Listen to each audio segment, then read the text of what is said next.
के ज्ञान अमृत का पावन पान कराइए।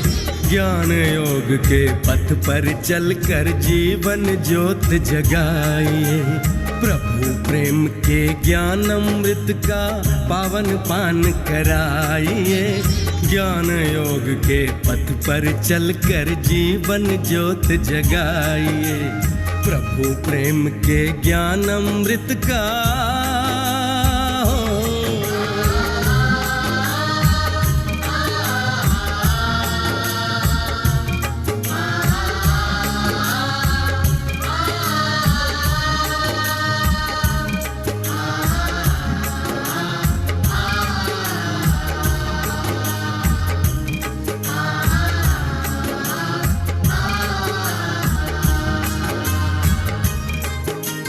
विनम्रता की आरती हो, पवित्रता की धूप। विनम्रता की आरती हो, पवित्रता की धूप। सादगी की सुंदरता से सजा ले अपना रूप। सादगी की सुंदरता से सजा ले अपना रूप। सजा ले अपना रूप। भले कर्म जीवन में करके हो, भले कर्म जीवन में करके प्यार से प्रभु को रिझाइए।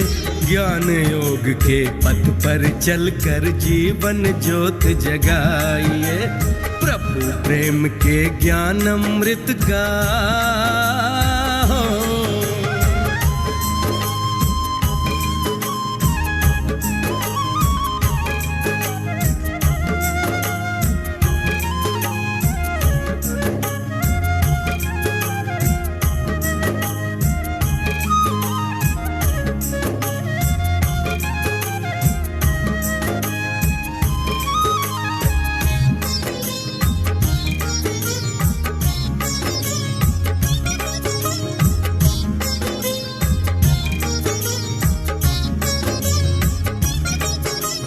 संगम युग में सेवा करके गायन योग्य बनेंगे। संगम युग में सेवा करके गायन योग्य बनेंगे। पुरुषार्थ कर पुरुषोत्तम बनकर पूजन योग्य बनेंगे। पुरुषार्थ कर पुरुषोत्तम बनकर पूजन योग्य बनेंगे। पूजन योग्य बनेंगे। दिव्य गुणों को धारण कर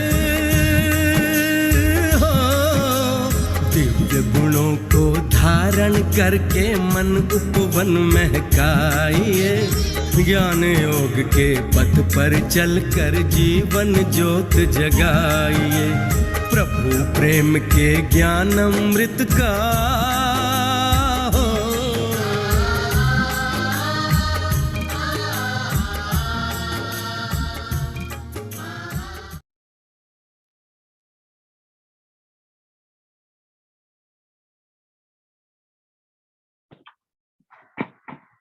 ओम शांति। आज 26 अप्रैल बाबा कहते मीठे बच्चे देव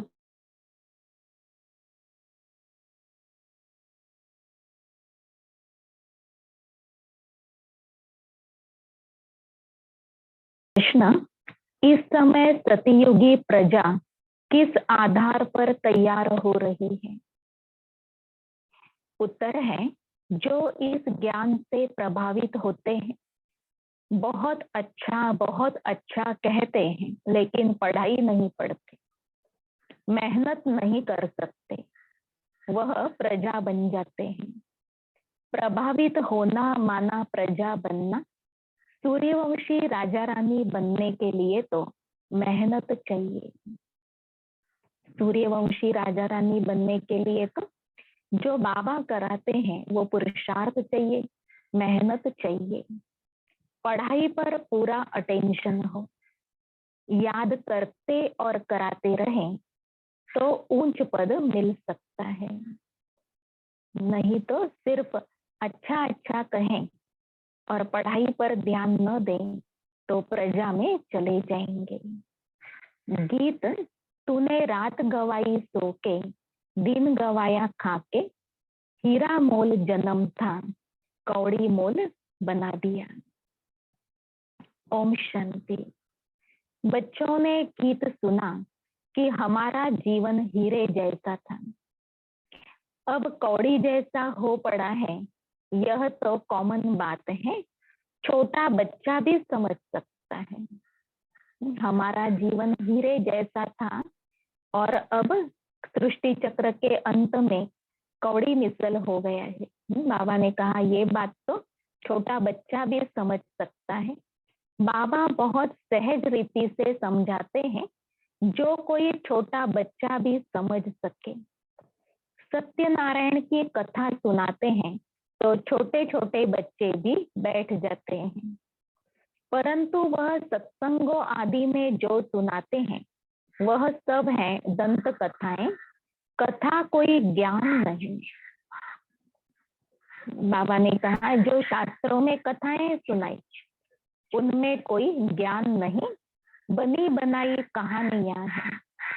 गीता की कहानी, रामायण की कहानी, भिन्न भिन्न शास्त्र हैं जिनकी कहानियां बैठ सुनाते हैं।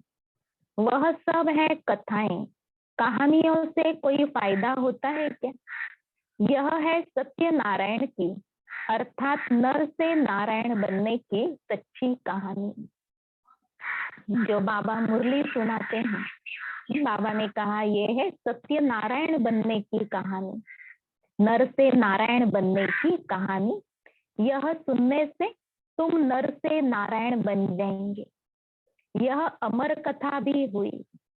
मुरली अर्थात ही अमर कथा भी है, क्योंकि बाबा अमर आत्मा की याद दिलाते हैं। हर मुरली में बाबा अमर आत्मा का परिचय देते हैं और मृत्यु का भय मन से निकलवाते हैं।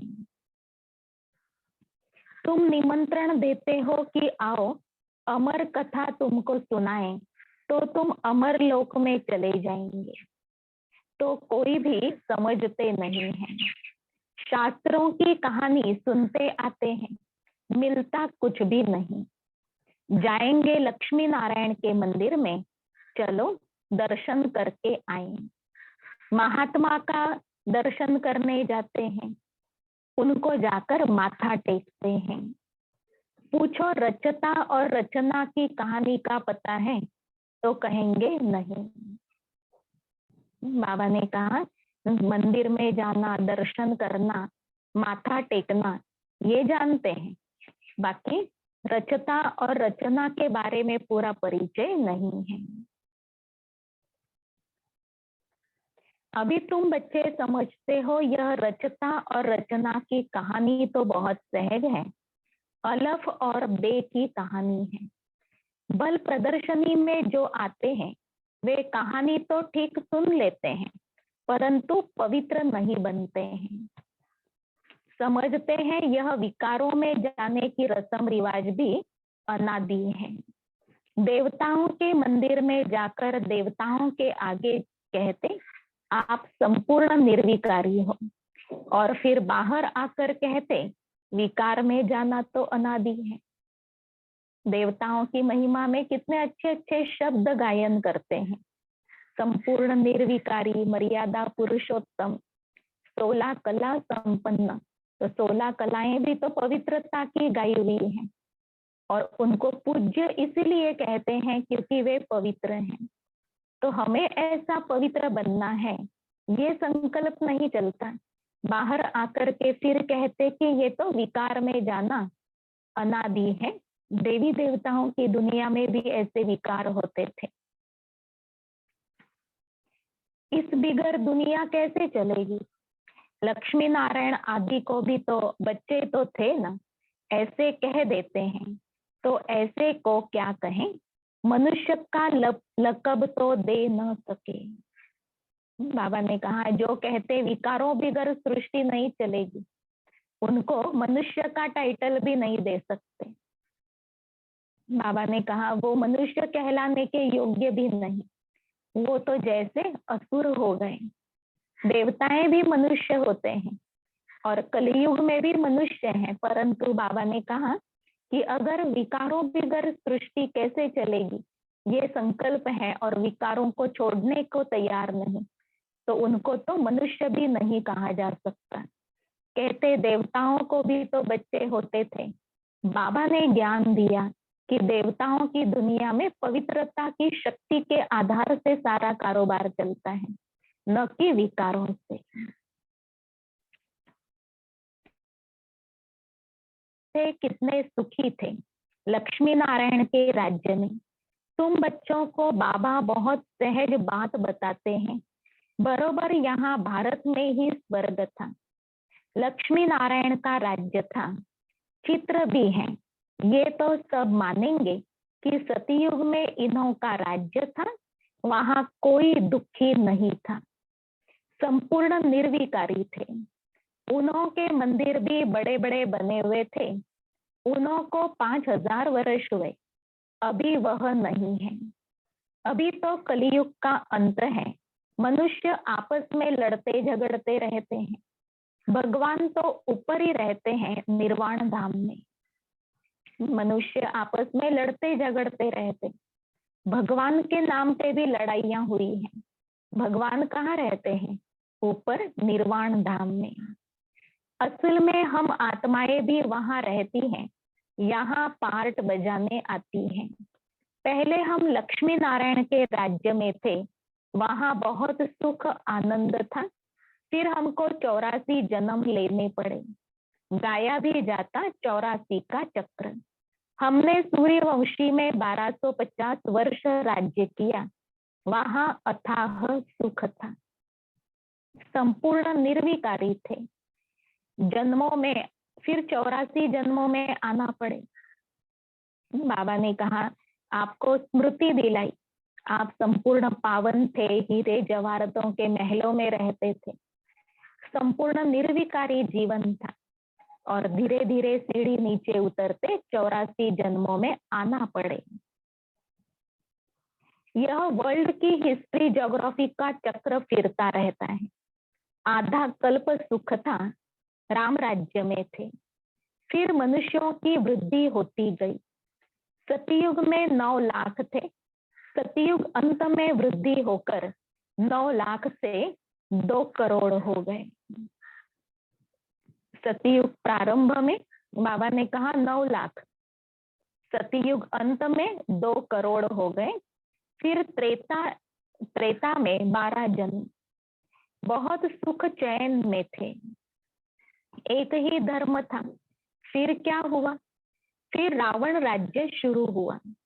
राम राज्य और रावण राज्य देखो, बहुत सहज रीति से समझाता हूँ, छोटे छोटे बच्चों को भी ऐसे बताना चाहिए। और क्या हुआ? कहानी के रीति से सारे सृष्टि चक्र का ज्ञान समझाना चाहिए। बाबा ने कहा छोटे छोटे बच्चों को भी बताना चाहिए, फिर क्या हुआ, फिर क्या हुआ, ऐसे समझाना चाहिए।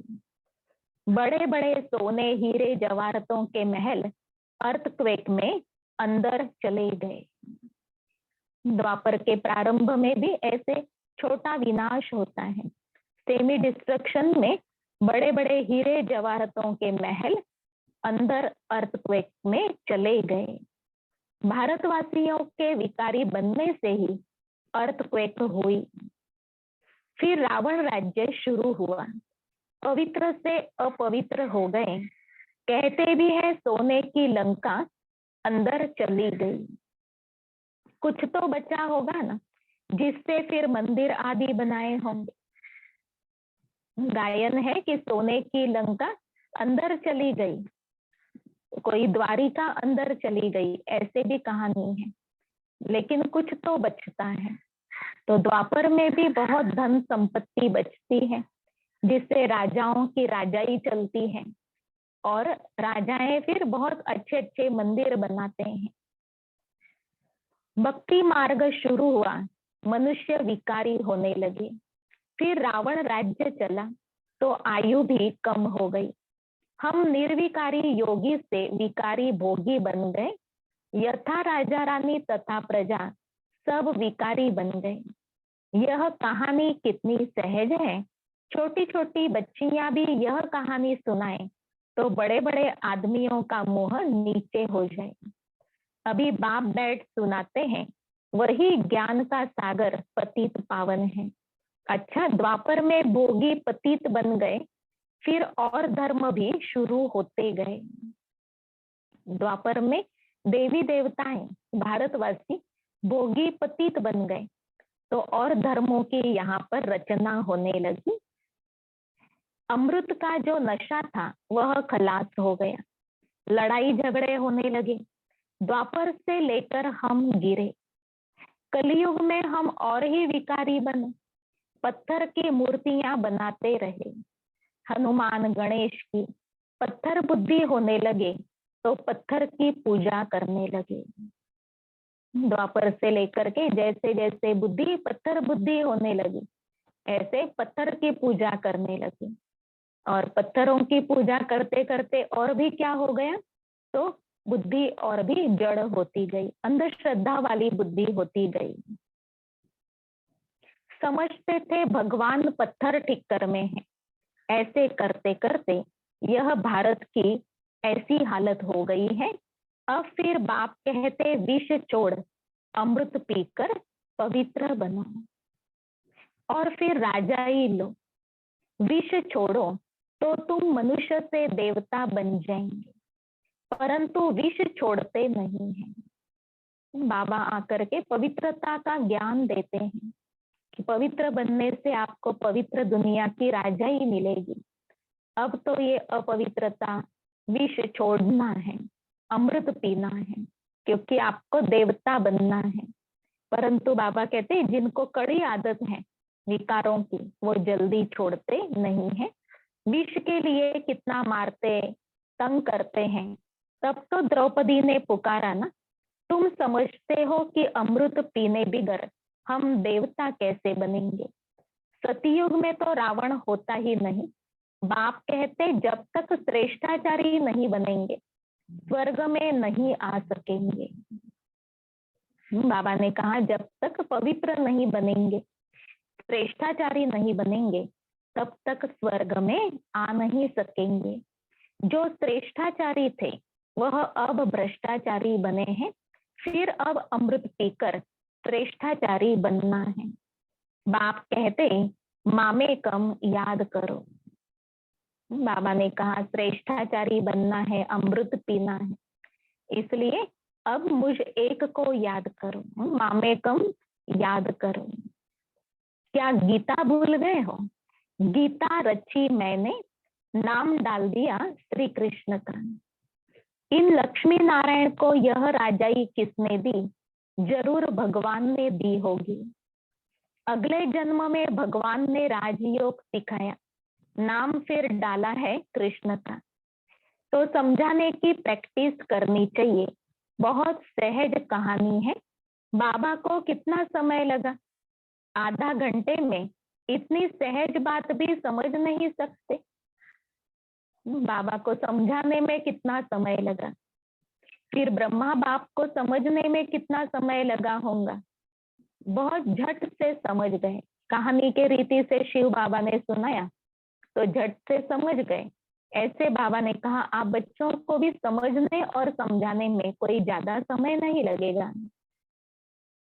आधा घंटे में इतनी सहज बात भी समझ नहीं सकते, इसलिए बाप कहते हैं सिर्फ एक छोटी कहानी बैठ किसको समझाओ, हाथ में चित्र लो। समझाने के लिए आधार ये चित्र हैं जो प्रदर्शनी के बाबा ने बनवाए हैं। सतयुग में लक्ष्मी नारायण का राज्य, फिर त्रेता में राम सीता का राज्य, फिर द्वापर में रावण का राज्य हुआ। कितनी सहज कहानी है। बरोबर हम देवता थे, फिर क्षत्रिय वैश्य शूद्र बने। अभी हम अपने को देवता न समझने के कारण हिंदू कह देते हैं। धर्म श्रेष्ठ कर्म श्रेष्ठ से धर्म भ्रष्ट कर्म भ्रष्ट बन गए हैं। ऐसे छोटी छोटी बच्चियां बैठ भाषण करें तो सारी सभा में हियर हियर हो जाए। बाबा ने कहा कैसे भारतवासी सीढ़ी नीचे उतरे। कैसे हम पावन थे, धीरे धीरे भ्रष्टाचारी बने। ये अगर ज्ञान छोटी छोटी बच्चियां बुलंद आवाज में सुनाएं, भाषण करें, फिर तो सारी सभा में सब बहुत कौतुक करेंगे, बहुत ही महिमा करेंगे, हियर हियर हो जाएगा सारी सभा में। बाबा सभी सेंटर्स वालों को सुना रहे हैं। अब ये बड़े बड़े नहीं सीखते हैं तो छोटी छोटी कुमारियों को सिखाओ। बाबा चाहते हैं कि सब ज्ञान दान करना सीखें, परंतु जो छोटे हैं, जिनकी पढ़ाई की लाइफ है और जिनकी बुद्धि ज्ञान को ग्रहण करने वाली है, तो ऐसी आत्माएं जल्दी से कैच करके भाषण कर सकते हैं। तो बाबा ने कहा छोटी छोटी कुमारियों को भाषण करना सिखाओ। कुमारियों का नाम भी है, दिल्ली बॉम्बे में बहुत अच्छी अच्छी कुमारियां हैं, पढ़ी लिखी हैं, उनको तो खड़ा हो जाना चाहिए, कितना काम कर सकती हैं। अगर कुमारियां खड़ी हो जाएं तो नाम बाला हो जाएंगे। बाबा ने कहा अगर कुमारियां ज्ञान दान करने के लिए तैयार हो, फिर तो बाबा की प्रत्यक्षता बहुत सहज हो जाएगी।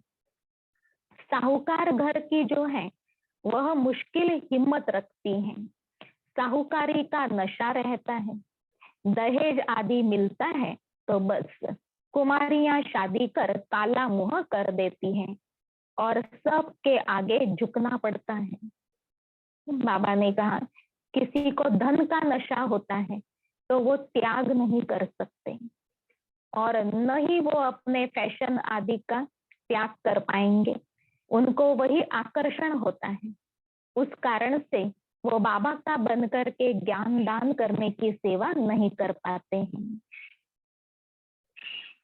बाप कितना सहज समझाते हैं, परंतु पारस बुद्धि बनने का ख्याल ही नहीं आता। जितना बाबा ने समझाया वह बुद्धि में चिंतन करेंगे, धारण करेंगे, उतना बुद्धि पारस बुद्धि बनती जाएंगी। परंतु बाबा ने कहा कईयों को पारस बुद्धि बनने का ख्याल ही नहीं आता। देखो जो नहीं पढ़ते हैं वह भी आजकल एमपी एमएलए आदि बन गए हैं। बाबा ने कहा देखो आजकल तो जो नहीं पढ़े ज्यादा वो भी कोई ना कोई पद संभाल रहे हैं। पढ़ाई से तो क्या से क्या बन जाते हैं। यह पढ़ाई तो बहुत सहज है, औरों को भी जाकर सिखाना चाहिए, परंतु श्रीमत पर नहीं चलते तो पढ़ते भी नहीं हैं। श्रीमत पर नहीं चलते तो मुरली के तरफ भी अटेंशन नहीं रहता है। बहुत अच्छी अच्छी कुमारियां हैं, परंतु अपना ही नशा चढ़ा हुआ है। थोड़ा काम किया तो समझती हैं हमने बहुत काम किया है, अभी तो बहुत काम करना है। बाबा ने कहा कई अच्छी अच्छी कुमारियां हैं, बाबा की सेवा में मददगार बनती हैं, तो सेवा करती हैं और बुद्धि में आता कि हमने बहुत सारा किया, परंतु बाबा ने कहा अभी तो बाबा की प्रत्यक्षता के लिए बहुत कार्य करना है। आजकल फैशन में ही कुमारियां रहती हैं, वहां तो नेचुरल श्रृंगार रहता है, यहाँ तो कितना आर्टिफिशियल श्रृंगार करते हैं। सिर्फ बाल बनाने में ही कितने पैसे देते हैं। ये है माया का पॉम्प। बाबा ने कहा आजकल फैशन करने में, बाल बनाने में ही देखो कितना पैसा देते हैं, केवल दिखावे के लिए, अपना शो करने के लिए। बुद्धि में आकर्षण रहता है, दूसरों को भी आकर्षित करते हैं, प्रभावित करते हैं। तो बाबा ने कहा देखो ये है माया का भपका, माया का पॉम्प है। फॉल ऑफ माया रावण राज्य, फिर राइज ऑफ राम राज्य। बाबा ने कहा आप देख रहे हैं माया रावण राज्य का पतन, फॉल ऑफ माया रावण राज्य, और अभी फिर क्या होना है, राइज ऑफ राम राज्य। अब राम राज्य स्थापन होता है, परंतु तुम मेहनत तो करो ना, तुम क्या बनेंगे। बाबा अपना कार्य कर रहे हैं, आदि रत्नों ने भी बाबा के कार्य में साथ दिया और स्वयं का पुरुषार्थ किया, पढ़ाई पर अटेंशन रखा, बाबा की श्रीमत पर चले। ऐसे बाबा ने कहा, बाबा अपना कार्य कर रहे हैं, ये आपको नॉलेज मिली तो आप पढ़ाई तो अच्छी तरह पढ़ो।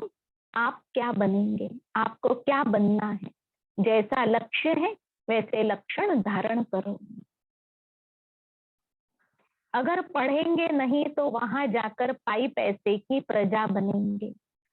आजकल तो बड़े बड़े आदमी वहां, आजकल के बड़े बड़े आदमी वहां की सब प्रजा में आ जाएंगे, जिन्हों को संदेश मिला, प्रभावित हुए, परंतु उन्होंने पुरुषार्थ नहीं किया, तो बाबा कहते वो आत्माएं वहां की प्रजा में आ जाएंगे।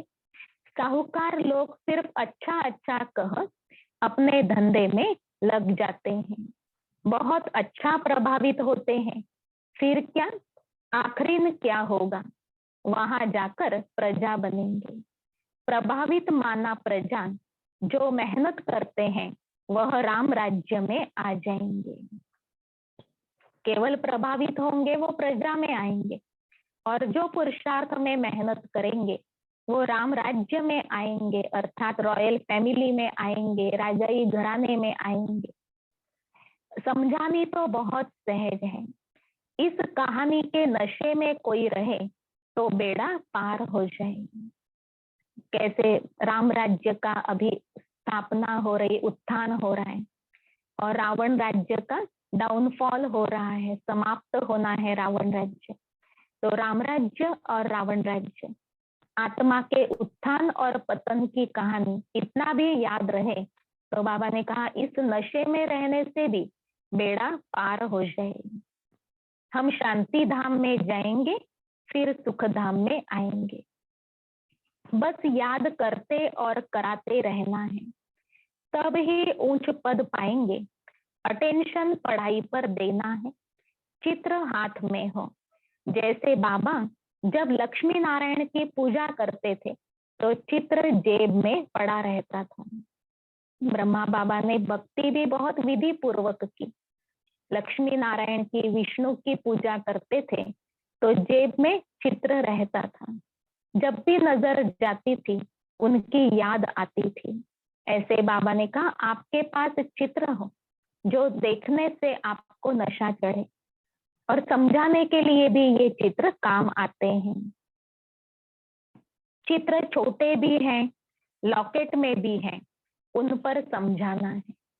यह है बाबा, उन द्वारा वर्षा मिल रहा है। अब पवित्र बनो, बाप को याद करो। कितनी नॉलेज है इन मेडल्स में। बाबा कहते बैच में कितनी नॉलेज है, इनमें सारा ज्ञान है, इन पर समझाना बहुत सहज है। सेकंड में बाप से स्वर्ग के जीवन मुक्ति का वर्षा कोई भी समझाए तो जीवन मुक्ति पद का अधिकारी बन जाएंगे। बाकी पढ़ाई अनुसार ऊंच पद पाएंगे, स्वर्ग में तो आएंगे ना। संदेश जिन आत्माओं को मिला वो स्वर्ग में आएंगे, परंतु उसमें पद क्या होगा वो पढ़ाई पर डिपेंड करता है। पिछाड़ी में आएंगे तो सही ना, वृद्धि तो होनी ही है। देवी देवता धर्म ऊंच है, वह भी तो बनेंगे ना। प्रजा तो लाखों बनेगी, सूर्यवंशी बनने में मेहनत है। सर्विस करने वाले ही अच्छा पद पाएंगे, उनका नाम भी बाला है, कुमार का है, जनत है, अच्छा सेंटर संभाल रही है, कोई खिटपिट नहीं है। बाबा ने आज दादियों की स्मृति दिलाई। कुमार का दादी प्रकाशमणि दादी का नाम है, तो प्रकाशमणि दादी को याद किया बाबा ने, जानकी दादी को याद किया। कुमार का दादी बॉम्बे में थे और जानकी दादी बहुत साल तक पूना में थे, तो दादियों ने सेंटर संभाले और बहुत अच्छी तरह से बाबा की श्रीमत पर चलना चलाना ये पुरुषार्थ किया। तो बाबा कहते ये अच्छा संभाल रहे, कोई खिटपिट नहीं है। बाप कहते see no evil, talk no evil, फिर भी ऐसी ऐसी बातें करते रहते हैं। ऐसे ऐसे क्या जाकर बनेंगे। बाबा की श्रीमत है, बुरा नहीं देखो और बुरा नहीं सुनो। फिर भी बच्चे नेगेटिव की तरफ, बुराई की तरफ ज्यादा टाइम देते हैं। तो बाबा ने कहा ऐसी आत्माएं फिर क्या पद पाएंगे, इतनी सहज सर्विस भी नहीं करते। छोटी छोटी बच्चियां भी यह समझा सकती हैं, सुना सकती हैं। बंदर सेना भी मशहूर है। संगम युगी ईश्वरीय परिवार, जो भले पहले बंदर जैसी बुद्धि वाले बन गए थे, लेकिन बाबा ने आकर के इन्हों को भी सेवा में लगाया है। तो बच्चों का यादगार बंदर सेना के रूप में रामायण में गाया हुआ है। बाबा ने कहा बच्चे सर्विस में रहे, मददगार बने, उसका यादगार बंदर सेना मशहूर है। सीताएं जो रावण की जेल में फंसी हुई हैं, उन्हों को छुड़ाना है। कथाएं तो क्या क्या बना दी हैं, ऐसे ऐसे कोई भाषण करे, बाकी सिर्फ कहते फलाना बहुत प्रभावित हुआ। पूछो तुम क्या बनना चाहते हो। ज्ञान पूरा देने के बाद फिर बाबा ने कहा पूछो उन्होंने क्या लक्ष्य धारण किया, आप क्या बनना चाहते हो। ज्ञान समझ में आ गया, अब क्या करेंगे। सिर्फ दूसरों को कहेंगे इनका ज्ञान बहुत अच्छा है, खुद समझते कुछ भी नहीं, इससे क्या फायदा। दूसरों को कहेंगे जाना चाहिए, इनका ज्ञान सुनना चाहिए, आप जाओ, लेकिन खुद धारण न किया, खुद पुरुषार्थ प्रारंभ नहीं किया, तो बाबा ने कहा वो आत्मा उच्च पद कैसे पाएंगे। खुद समझते कुछ भी नहीं, इससे क्या फायदा। अच्छा, मीठे मीठे सिकिलधे बच्चों प्रति माता पिता बाप दादा का याद प्यार और गुड मॉर्निंग। रूहानी बाप की रूहानी बच्चों को नमस्ते। हम रूहानी बच्चों की रूहानी बाप दादा को याद प्यार, गुड मॉर्निंग और नमस्ते। धारणा के लिए मुख्य सार, पहला, पारस बुद्धि बनने के लिए पढ़ाई पर पूरा पूरा ध्यान देना है। श्रीमत पर पढ़ना और पढ़ाना है। हद की साहूकारी का नशा, फैशन आदि छोड़ इस बेहद की सेवा में लग जाना है। दूसरा, hear no evil, see no evil. बाबा ने कहा बुरा नहीं सुनो, जो अपवित्र बातें वो नहीं सुनो और बुरा नहीं देखो। कोई भी व्यर्थ बातें नहीं करनी है, व्यर्थ बातें नहीं करनी है, ऐसे ही व्यर्थ संकल्प भी नहीं करने हैं। किसी पर प्रभावित नहीं होना है। सबको सत्यनारायण की छोटी सी कहानी सुनानी है। वरदान, नॉलेज की लाइट माइट द्वारा अपने लक को जगाने वाले सदा सफलता मूर्त भव। नॉलेज की लाइट माइट द्वारा अपने लक को जगाने वाले सदा सफलता मूर्त भव। जो बच्चे नॉलेज की लाइट माइट से आदि मध्य अंत को जानकर पुरुषार्थ करते हैं, उन्हें सफलता अवश्य प्राप्त होती है। सफलता प्राप्त होना भी लक की निशानी है। नॉलेजफुल बनना ही लक को जगाने का साधन है। नॉलेज के आधार से ही हम अपने भाग्य को बढ़ा सकते हैं। नॉलेज सिर्फ रचयिता और रचना की नहीं, लेकिन नॉलेजफुल अर्थात हर संकल्प, हर शब्द, हर कर्म में ज्ञान स्वरूप हो, तब सफलता मूर्त बनेंगे। तो यही समझना चाहिए, अगर पुरुषार्थ सही होते भी सफलता नहीं दिखाई देती तो क्या समझना चाहिए, यही समझना चाहिए कि यह असफलता नहीं, परिपक्वता का साधन है। ज्ञान युक्त कर्म किया फिर भी सफलता नहीं मिली, तो बाबा ने कहा आप क्या समझो, यही समझना चाहिए कि ये असफलता नहीं, लेकिन परिपक्वता का साधन है। हमको और भी पुरुषार्थ करने के लिए ये असफलता प्रेरणा दे रही है, हमको और भी ज्ञान में परिपक्व बनना है। स्लोगन, न्यारे बनकर कर्मेंद्रियों से कर्म कराओ, तो कर्मातीत स्थिति का अनुभव सहज कर सकेंगे। न्यारे बनकर कर्मेंद्रियों से कर्म कराओ तो कर्मातीत स्थिति का अनुभव सहज कर सकेंगे। कल की अव्यक्त वाणी याद आ गई ना। बाबा ने कर्मेंद्रियों से न्यारी स्थिति को बंधन मुक्त स्थिति कहा। कर्मेंद्रियों के संबंध में आना अर्थात अधिकारी आत्मा बन करके आत्मा अपने कर्मेंद्रियों से कर्म कराए। स्वयं अधीन होने वाले नहीं, लेकिन आत्मा है करावनहार, अपनी कर्मेंद्रियों द्वारा कराने वाली। ऐसे अगर हम न्यारे होकर के कर्म करते हैं तो कर्म बंधन से मुक्त स्थिति जो सतयुगी देवी देवताओं की होती है, कर्म के इंद्रियों के प्रभाव में नहीं, लेकिन न्यारे होकर के कर्म करते हैं, अपने कर्मेंद्रियों द्वारा कराते हैं। तो आज अभ्यास करेंगे हर कर्मेंद्रिय द्वारा कर्म कराने वाली शक्ति। मैं इस कर्मेंद्रियों से, देह से न्यारी आत्मा हूँ। मुरली का सार है, मीठे बच्चे देवता बनना है तो अमृत पियो और पिलाओ। अमृत पीने वाले ही श्रेष्ठाचारी बनते हैं। जितना ज्ञान अमृत पीते रहेंगे उतना बुद्धि पारस बुद्धि बनती जाएगी और श्रेष्ठाचारी आत्मा बनेंगे। प्रश्न, इस समय सतयुगी प्रजा किस आधार पर तैयार हो रही है? उत्तर, जो इस ज्ञान से प्रभावित होते हैं। बहुत अच्छा कहते हैं, लेकिन पढ़ाई नहीं पढ़ते, मेहनत नहीं कर सकते, वह प्रजा बन जाते हैं। प्रभावित होना माना प्रजा बनना। सूर्यवंशी राजा रानी बनने के लिए तो मेहनत चाहिए, पढ़ाई पर पूरा अटेंशन हो, याद करते और कराते रहें तो ऊंच पद मिल सकता है। तो सभी का लक्ष्य है ऊंच पद पाना, इसलिए बाबा ने कहा आप बच्चों का पढ़ाई की तरफ पूरा अटेंशन हो। ज्ञान सुनना जैसे जरूरी है, ऐसे ही ज्ञान का मनन चिंतन करना और उसको अनुभव करना, फिर उस स्थिति में मगन हो जाना, ये भी हमारी पढ़ाई के सब्जेक्ट हैं।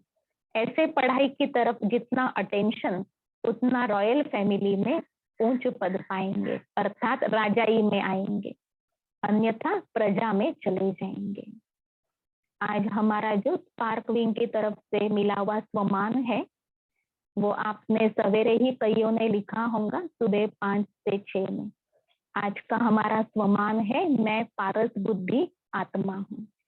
बाबा है पारस और बाबा के संग में हम आत्मा रहते हैं तो हमारी बुद्धि भी बाबा के समान गोल्डन बनती जाती है, शुद्ध दिव्य बुद्धि बनती जाती है, पारस बुद्धि बनती है।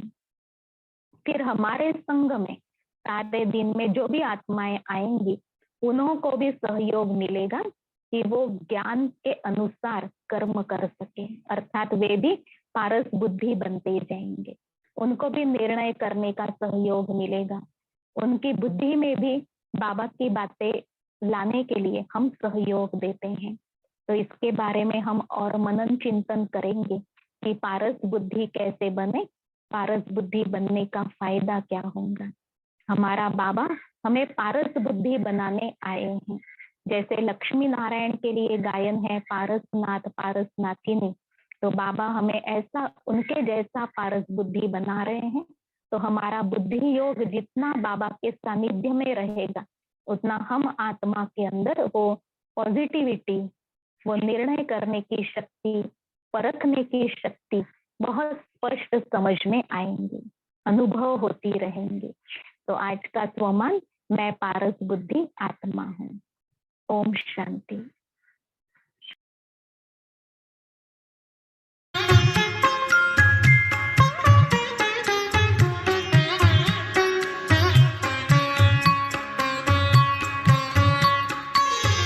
महाज्योति को याद करो हे योगी बड़े प्यार से, महाज्योति को याद करो हे योगी बड़े प्यार से।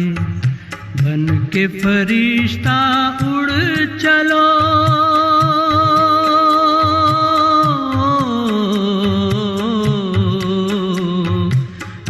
के फरिश्ता उड़ चलो हे योगी संसार से, हे योगी संसार से।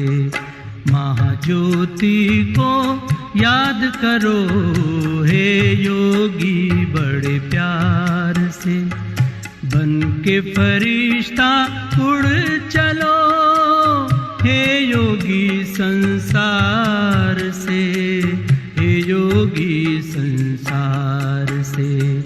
महाज्योति को याद करो हे योगी बड़े प्यार से।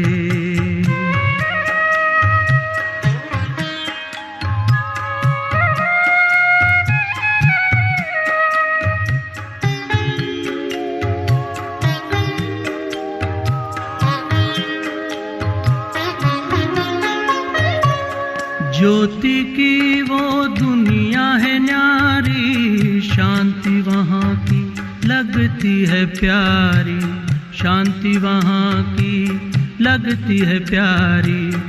ज्योति की वो दुनिया है न्यारी, शांति वहाँ की लगती है प्यारी, शांति वहाँ की लगती है प्यारी।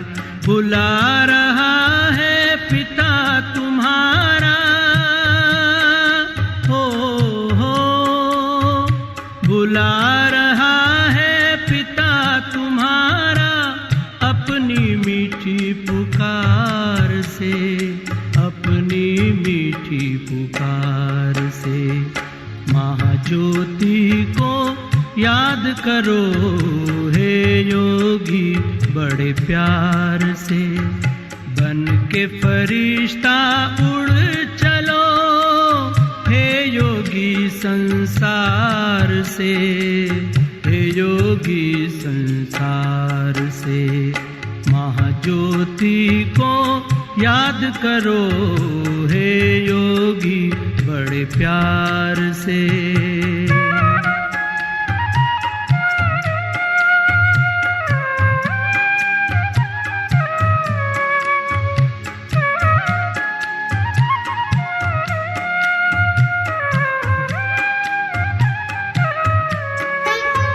हो उपराम इस तन से, मुक्त हो जा सारे बंधन से, मुक्त हो जा सारे बंधन से।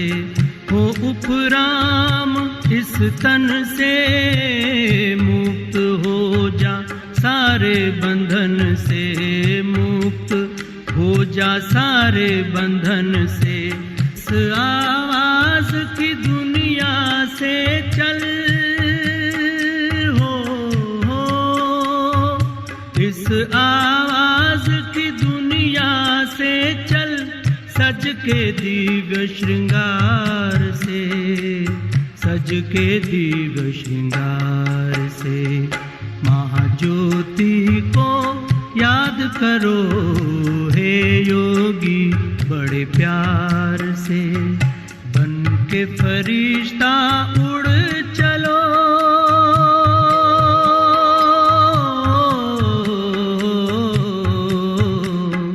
बन के फरिश्ता उड़ चलो हे योगी संसार से, हे योगी संसार से। महाज्योति को याद करो हे योगी बड़े प्यार से, महाज्योति को याद करो हे योगी।